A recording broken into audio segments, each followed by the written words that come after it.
Então, esse quinto módulo, agronegócio, revolução tecnológica, cenários pós-pandemia, expectativas para o futuro. A gente vai falar com o Cristiano Nassif, superintendente do Senar Minas. Ele é zootecnista, mestre em produção de ruminantes, é proprietário e diretor da Labor Rural. Ele é palestrante em temas ligados à área de gestão econômica, técnica e financeira de propriedades rurais, atuou em parceria com o Senar, CNA e Sebrae Minas em projetos das mais diversas cadeias do setor. Doutor Cristiano Nassif, seja muito bem-vindo, prazer ter você aqui. Cadê o Kepler? Sumiu? Saiu? Ou Boa noite, Gustavo. Ok. Meu caro Cristiano, bem-vindo ao Economia Agora, satisfação ter você aqui, desculpa pelo pequeno atraso que a gente teve aí com algumas mudanças nesses primeiros módulos, não tem a menor dúvida que a gente vai ter uma ótima apresentação aqui sua. Eu queria começar com você, que está aí no campo, literalmente, associado ao agronegócio mineiro e brasileiro. Eu queria te fazer a seguinte pergunta para iniciar. Qual era o cenário macroeconômico pré-pandemia, ou seja, antes da gente entrar nesse processo que a gente ainda se encontra, e qual é esse mesmo cenário macroeconômico após a chegada da pandemia, 9, 10 meses de convivência com esse momento que a gente está atravessando, qual é o cenário que a gente se encontra em Minas Gerais e no Brasil, meu caro Cristiano Nassif. Seja muito bem-vindo. Muito obrigado, Gustavo. É uma satisfação, em nome do Sistema FAENG, Senar, INAS, um abraço que eu levo aí para todos do nosso presidente, Dr. Roberto Simões, para falar um pouco mais sobre essa questão do agronegócio mineiro. O agronegócio mineiro é motivo de muito orgulho para todos nós, e nós temos, de fato, que urbanizar esse orgulho do agronegócio mineiro, que é o que hoje está movendo a economia do nosso estado. Não como, diferentemente de outras cadeias, e não diferentemente de outras cadeias, o agronegócio, de fato, sofreu com a pandemia, mas o importante é mostrar como foi o nosso poder de reação. Para traçar esse cenário pré- e pós-pandemia, do cenário macroeconômico, é bom a gente passar por analisar a nossa conversa aqui hoje à noite. Primeiro, a inflação. Nós terminamos 2019, quer dizer, o PIB, com 1,1% de produto interno bruto. Projetávamos para 2019 2,3% de PIB. O que vai acontecer este ano é uma queda no PIB de 4,5%. Isso aí está causando um impacto muito forte na economia, porque você diminui emprego, diminui a oferta de produto, diminui renda e diminui tributo. Isso tem um impacto muito grande na nossa vida. Quando fala em inflação, a gente trabalhou com a inflação para esse ano, uma previsão do IPCA de 3,4%, do IGPM de 4,05%, e o que nós vamos deparar no final do ano? Com o IPCA a 3,45, maior do que o previsto, e o GPM de... Está falhando aí, Cristiano.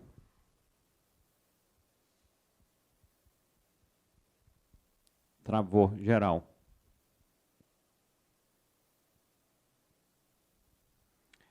Isso é lá?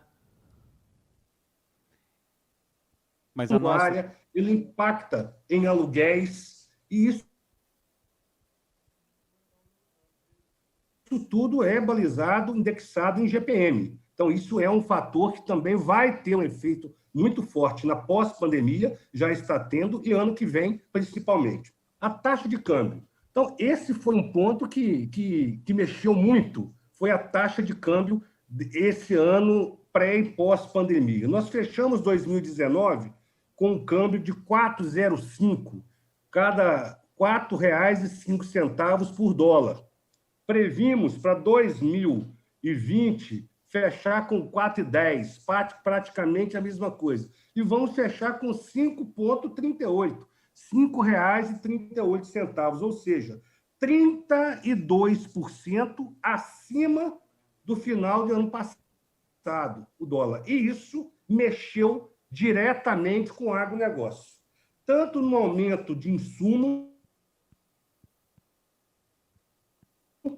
né, o aumento da exportação de alguns produtos. Então, alguns produtos ficou mais barato em dólar, o que facilitou e aumentou a competitividade da exportação de produtos agropecuários, produtos mineiros, por exemplo, o café.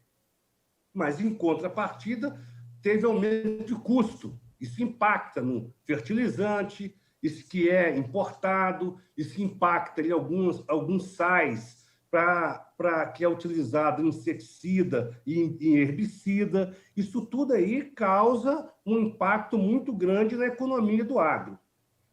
Houve uma redução da taxa Selic, os nossos juros, né? 4,25% que estava previsto ao ano, fechamos com 2%. Vamos fechar com 2%. Isso faz com que o nosso dinheiro fique um pouco mais barato e você consegue fazer a economia girar. Então, foi uma maneira de compensar essa recessão, foi uma redução da taxa Selic, você oferta mais dinheiro para o mercado e aí você consegue fazer a economia respirar com um juros mais barato, um dinheiro mais barato. E foi isso que aconteceu. O que houve um pouco para o agro foi bom, porque algumas pessoas, não todo mundo, não todo empresário, conseguiu captar dinheiro mais barato e, com isso, reinvestiu no negócio. Foi uma compensação. Agora, o aumento da produção industrial, que estava previsto para 2,21%, vai ser menos 5%. Então, nós vamos a produção industrial vai cair muito, isso diminui renda, diminui emprego, como está acontecendo, e oferta de produto no mercado. Lembrando que esse parâmetro é comparado com o final de 2019. Então, a redução de produção industrial vai ser menor em 5% do que terminamos em 2019. E, para terminar esses indicadores macroeconômicos, nós vamos falar da dívida líquida do setor público.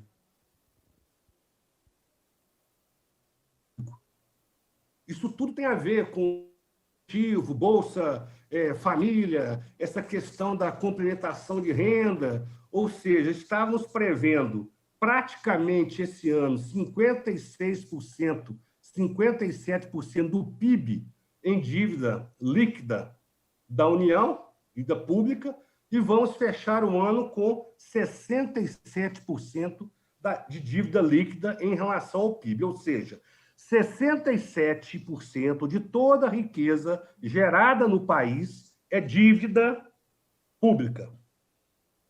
Isso é muito perigoso. Isso é muito perigoso. Porém, não pode ser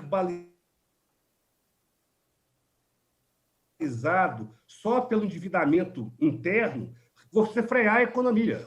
Você consegue ter endividamento como em outras épocas da nossa economia, em outros países, e você crescer. É importante ter crescimento. O pior do que só ter dívida pública alta é não ter crescimento industrial e crescimento na agricultura e na pecuária. Então, quando você tem esse endividamento alto, não é um endividamento bruto. Esse já está batendo em 90% do PIB. É um endividamento líquido. Esse aí, ele gera o quê? Gera um desconforto, gera uma desconfiança, tanto do mercado interno como do mercado externo no Brasil. Com isso, você vai frear alguns investimentos do empresário local como de outros países que queiram investir no Brasil. Então, diante desse cenário que ele foi um pouco tenebroso, vamos dizer assim, para o setor econômico e para o agro, Como que reagiu a agricultura?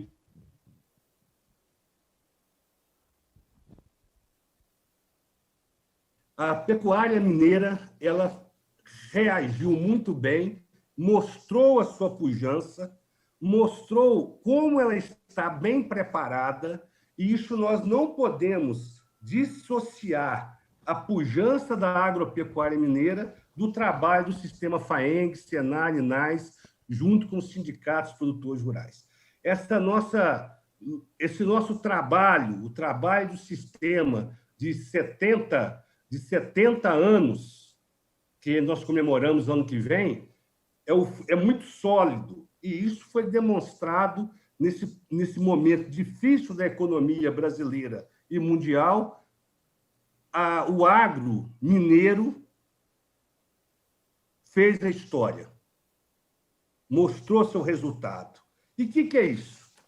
Era para pensar que a gente iria ficar mais parado, não iria crescer tanto, e veja só os números do agro mineiro. E nós começamos a ficar em voga. Esse é o perigo. O agronegócio brasileiro começou a ficar muito em voga nessa pandemia. Infelizmente, no Brasil, tudo que dá certo, eles pensam em piorar, já estão falando em aumentar a taxação do agro, de insumos do agro. E isso vai fazer com que podemos perder competitividade ano que vem. Então, não se iluda que ano que vem nós vamos ter vários debates quanto a querer frear uma maior tributação de insumos do agro brasileiro. E Minas Gerais, como é um estado que tem no seu DNA o agro, ele pode ser fortemente impactado. E, para isso, o sistema FAENG, a CNA, já está vigilante, já está alerta para fazer com que não percamos essa competitividade. O café, esse ano de 2019, foi um ano de alta na safra. Nós vamos aumentar em Minas Gerais, mesmo com toda essa pandemia, 34%, 34 milhões de saca. Um aumento aí de 37% da safra em relação ao ano passado. E isso vai fazer com que as nossas exportações de café de Minas Gerais ela vai aumentar, praticamente se manter, e vai ficar na faixa de 1,85 milhões de quilos, o que dá em torno de 30 mil sacas de café. Ou seja, 54% do café do Brasil é produzido em Minas Gerais. Nós aumentamos a produção de café em 2019 em 33,4%. Grãos, aí eu busco uma atenção de vocês, grãos a gente vai aumentar em 6% a produção de 2019, em 2020, em relação a 2019, mesmo em toda a pandemia, representando 6% da produção nacional. Agora, grãos podem escrever. O milho, a produção de milho, o mercado de milho vai inaugurar uma nova era em 2021. Por quê? A China está entrando fortemente no mercado de milho. Para quê? Para alimentar o seu rebanho suíno, que vai estabilizar em 2022 em 350 milhões de cabeças. Então, enquanto a China comprava no mundo 3 milhões de toneladas, 3 milhões de toneladas de milho, vai passar a comprar 28 milhões de toneladas de milho. Então, essa questão tem um impacto muito grande na economia mineira, porque nós temos uma economia no agro calçada em cima da suinocultura, em cima da avicultura, em cima da bovinocultura leiteira, que a dieta de rebanho especializado ela é baseada nesse grão. 80% da dieta de milho, de suíno e aves, é baseado no milho. 50% da dieta de rebanho leiteiro especializado é baseado em milho. Isso faz com que o custo de produção de suíno, aves e leite cresça muito, aumente muito. Então, vai ser necessário uma gestão muito forte do produtor mineiro para que ele não absorva totalmente o aumento do custo do milho e, com isso, aumentar o seu custo de produção de carne de frango, ovos, carne suína, leite e repassar para o consumidor. Então, esse cenário de milho, o produtor que nos acompanha, o empresário que nos acompanha, isso vai afetar toda a cadeia do agronegócio, porque isso gera maior custo para... Por quê? O que acontece? A China entra comprando, nós estamos com um dólar supervalorizado em relação ao real. Então, vale a pena para o chinês comprar aqui e vale a pena para o brasileiro exportar para a China. Com isso, você enxuga o mercado interno e aumenta o custo, aumenta o valor do milho no mercado interno. É o que aconteceu esse ano com milho e soja. O milho foi a importação muito forte da China e a soja, nessa briga que está tendo os Estados Unidos com a China aumentou a compra de soja do Brasil e, com isso, nós enxugamos o estoque no mercado interno, exportamos, o produto aqui diminuiu, o nosso estoque de passagem, o preço subiu. Então, nós temos que ficar muito atento a isso. Quer dizer, na economia e no agronegócio não é diferente, enquanto alguns choram, os outros vendem lenço. Então, para o produtor de milho, está excelente. Para o produtor de suíno e aves, ele ligou a luz amarela. Ele vai ter que pensar numa gestão estratégica na compra de alimentos. A produção de leite em Minas Gerais, em 2019, 20, vai crescer 2,5%. Vai crescer 2,5% em cima de uma base alta.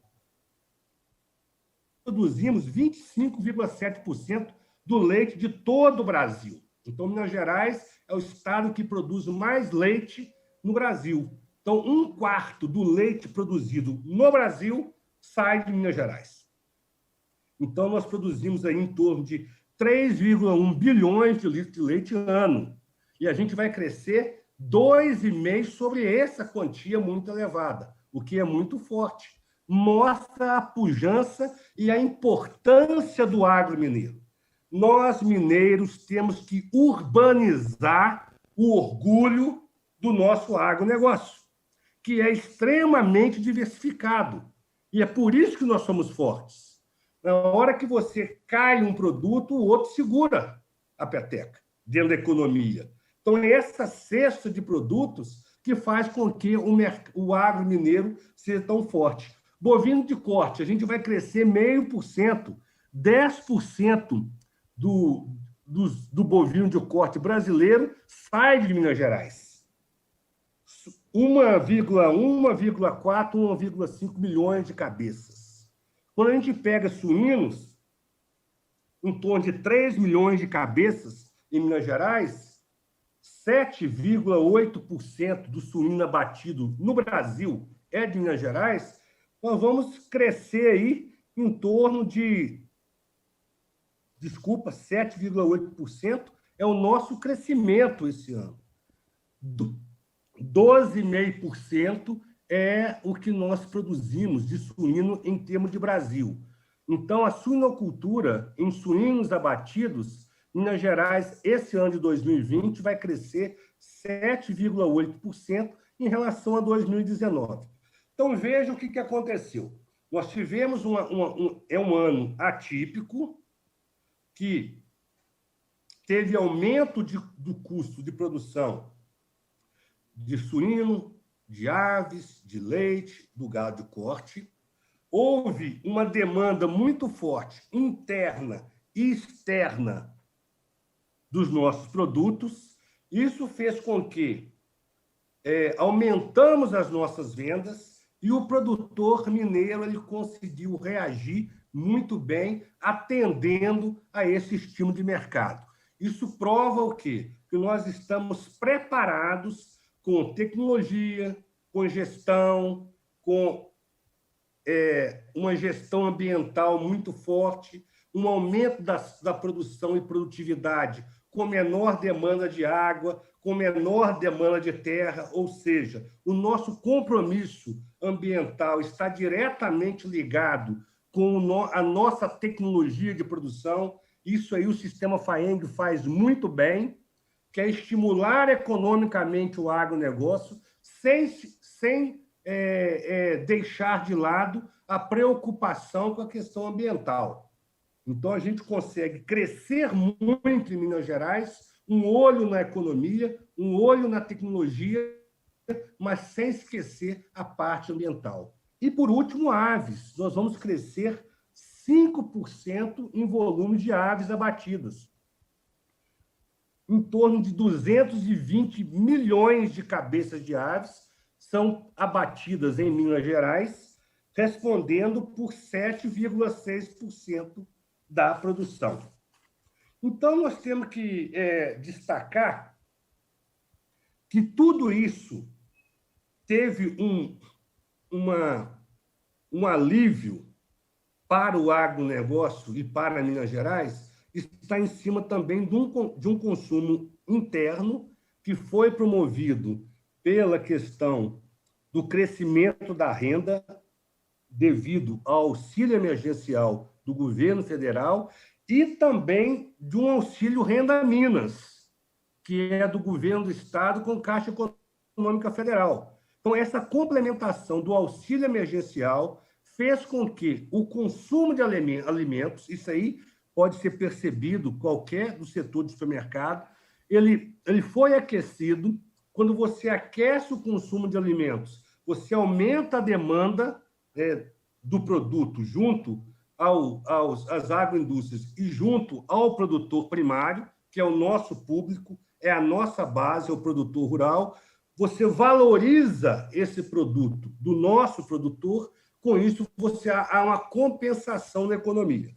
Então, nós temos que ter muito cuidado e estar preparado para caso essa renda, esse complemento emergencial, essa renda caia e, ainda mais, o desemprego continua alto, nós não temos ainda política definida de reinserção do trabalhador que perdeu seu emprego no mercado de trabalho, essa queda de renda, se acontecer, pode fazer uma reversão muito forte da nossa economia. Então, nem tudo são flores. Não adianta achar que o agronegócio está muito bem, nós estamos reagindo muito bem, fazendo o nosso dever de casa, nós não paramos, mas nós temos problema. Nós temos um problema de uma demanda que está aquecida, mas de forma artificial. Até quando ela é sustentável? Por outro lado, uma sinalização de custo de produção elevado. Por outro lado, uma visão sobre o agro de aumentar os tributos sobre o agro. Isso é preocupante. Então, é para isso que existe a federação.